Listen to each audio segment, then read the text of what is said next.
Welcome back to Ingvid. Here we are with a writing lesson. We are looking at the skill of showing, not telling, and it's going to transform your writing as long as you put it into practice afterwards. Show, not tell. What's he talking about? When we're writing, we want to avoid simple statements that don't really add any description or flavour. For example, the man was stressed. Boring. Instead, I want you to paint a picture. I really want you to describe that the man is stressed without telling me that he is. So how can you do that? We're kind of trying to avoid this word and describe it instead. So what's he doing? The man was fidgeting. He's fidgeting. He's so stressed he can't sort of stay still and biting his nails. Okay, so pick out a couple of details that show how the person was. Next one. The room was messy. Again, it's a simple sentence in that it's just one sort of main clause, and it's not very interesting. Much better to describe the items in the room that make it messy. For example, there was a leftover pizza, dirty clothes were strewn. I'll write that word for you.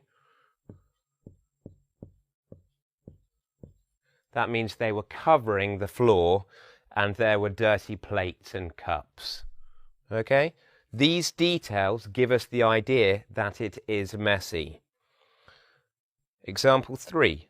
The woman was confident. Okay, but it'd be much more effective if you described how she was confident. So how does she move? How do other people react to her? She strode, that means she walked, but with purpose. Okay, so I've picked an interesting verb. She strode into the room and everyone turned their heads to notice her. Okay? Much clearer, more vivid idea of confidence than just saying she was confident. Example 4. The boy was careful. Tell us how he was careful. He placed his favourite magazine in the top drawer of his cabinet. Okay, so we need to say exactly what he is placing. The object there has been missed out. He placed, there's no room for me to write it, you get the idea. He places his favourite book or magazine, and look how specific he is, the top drawer of his cabinet. Next example, the stadium was full. Again, I'm bored with this simple sentence construction. We need to make it more interesting. The sound from the stadium was deafening, okay, and then give us some main action, perhaps. The sound from the stadium was deafening as the crowd rose up to chant the player's name, okay. Give us the sense that the stadium is full from what you can see and what you can hear. Okay, a couple of ones to describe weather. It was hot.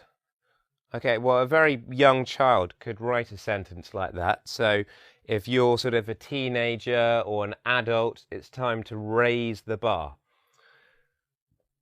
How can we tell that it is hot?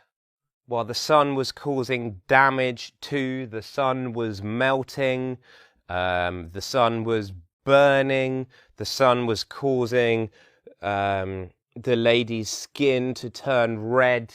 Okay, pick out details that show the effect.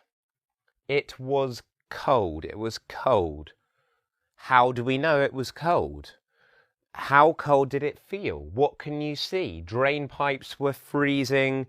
Ice was as thick as, I don't know, was 3 inches thick.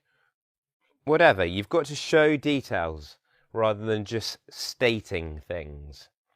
It was windy. The umbrella was totally bent out of shape. The umbrella, you know, for keeping the rain off us, was totally, that means fully, bent. Yep, bent, out of shape, out of its normal position. He found it funny, right? How funny did he find it? Okay, better for us to get the idea, to picture what he was doing. He was rolling around the floor in hysterics. Okay, when you're so find something so funny, you're like, ah! Okay, he can't control his body. He finds it so funny. Hysterics, that means like totally lost control. Hysteria. Okay, hysterics. In hysterics means finding something really, really funny. The castle was captured, right? I want to get a sense of drama. I want to imagine what's happening there at the castle. Is the king having his head cut off? Are the new army marching in? What's happening? The new flag was hoisted up on high, greeted by a cheer from the crowd. Okay? Paint pictures. Pick out details.